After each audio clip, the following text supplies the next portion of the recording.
Θα σας πω μια ιστορία για ένα αγόρι που δεν μεγάλωνε ποτέ.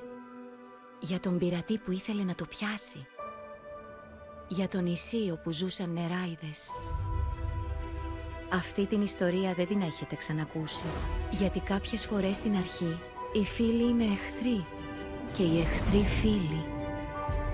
Κάποιες φορές για να καταλάβουμε πώς κατέληξαν όλα, πρέπει πρώτα να δούμε πώς άρχισαν. Καλώς ήρθατε στη χώρα του ποτέ!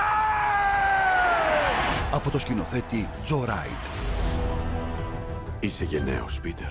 Προσπαθώ να είμαι. Υπάρχει μια προφητεία από όταν οι νεράιδες βασίλευαν σε αυτό το νησί. Η προφητεία λέει για ένα αγόρι που θα προκαλέσει εξέγερση εναντίον μου. Ένα αγόρι που θα πετάει. Κοίτα να δεις. Και από το στούντιο που δημιούργησε τις ταινίες Harry Potter. Σβέντα, πρέπει να μας πάρεις από το νησί. Αν το αγόρι βρει τους ηθαγενείς, χαθήκαμε όλοι! Σε περιμέναμε, Πίτερ. Ο Μαυρογέννης σε ψάχνει. Μόνο σε ένα μέρος δεν θα τολμούσε να έρθει.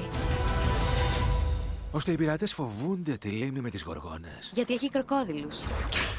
Φοβάσαι. Αληθόρισα! Η προφητεία έλεγε πως θα γύριζες και θα ένωνες το λαό μας κατά των πειρατών. Να σας διακόψω! Αν αποτύχω όσα λέει η προφητεία... Θα έχεις προσπαθήσει όμως. Αν δεν πιστέψεις, Πίτερ, δεν θα πιστέψουν κι αυτοί. Δεν θα μείνεις για πάντα, παιδί. Ακόμα και στη χώρα του ποτέ. Αλλάξει πλητούρια! Γονάτισε! Δεν υποτάσσομαι σε σένα. Ξέρεις από πλοία! Σιγά το δύσκολο!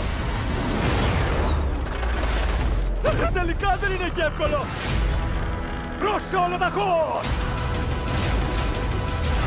Παν. Σύντομα στους κινηματογράφους και σε 3D από την Tangweer.